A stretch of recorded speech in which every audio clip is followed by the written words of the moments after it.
Hi there. We have already created the groups, as I had told you. You can see them. Now, our next interest is how then do we allocate work to the groups? Now, the groups are here, there are three, and so we want to allocate them work. You go back to where your course is. Of course, as usual, you turn editing on.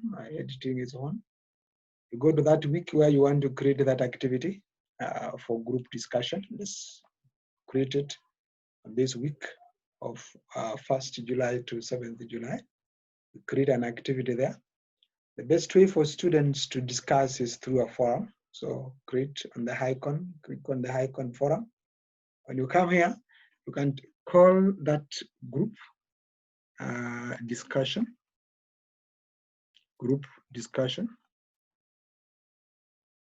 You can call that group discussion. What are they discussing on? For myself, let me give them discuss information system security and management. Leave it like that so that click here so that at least a student will get notification. Here, the forum that you want them to do it, the best one is standard forum displayed in a kind of a blog-like format so that they appear chronologically, how each one of them is presented. Starting with the first who starts the discussion, going down. Availability, you set it on the time, on the day where you have a class. Let's assume our class begins at exactly 6 and we set it cut off. Let's give it another 2 days or so. In groups, try and discourage this attachments. So I would discourage it and say that there are no uploads. We are not requiring you to upload anything. So since you have set no upload, then we set this as 0, that they are not uploading any single file. What you want them to do is that let them write on the platform so that the students can read their friends' work and it will appear the way we want it to appear. Don't track, don't lock discussion, don't post threshold, leave alone, turn it in.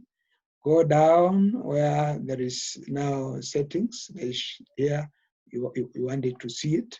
Now here, group mode here, don't separate the groups, make them visible so that at least individual, different groups can view what the others are discussing in their topics.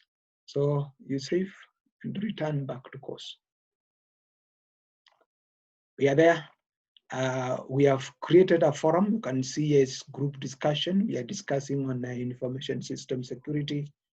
Then now, once that is done, then now let's allocate individual groups work. So we click on the group discussion.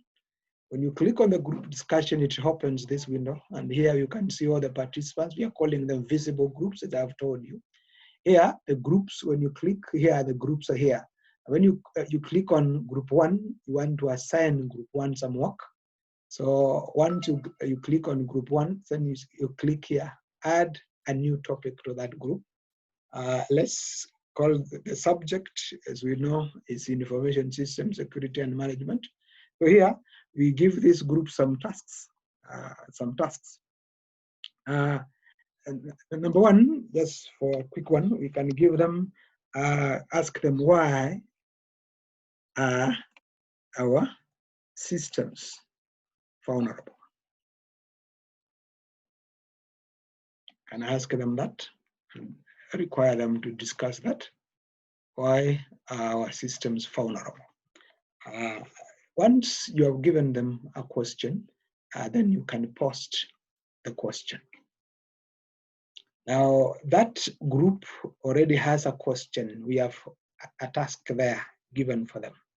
If you go to the second group, do the same. You can ask a question here. They are discussing on information system and security. What is the task that you require of this?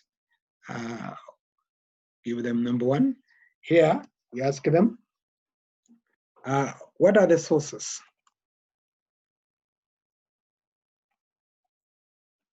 of information system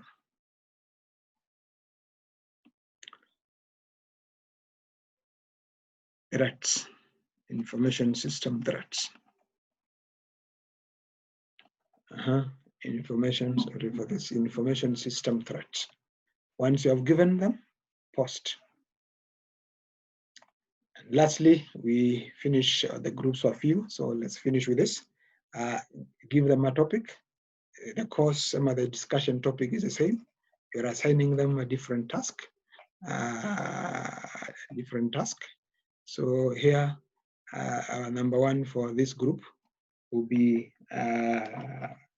what are some of the system security, sorry, the system crimes. What are some of the system crimes? Once you have asked them that, post. Now, each one of the groups has their topic. When you come here, you click on the visible groups here. If you click A as its own topic. Click on B as its own topic. So when the student sees this work, for them to discuss, they will come down here, this button here. They will click on discuss this topic. Now, when they click there, then it will open up, it will open this window here. And then the student will write their work and submit. Let me just write something like that. I just write something like that just to show you. Then I submit. So what you realize is that that work comes underneath the other one.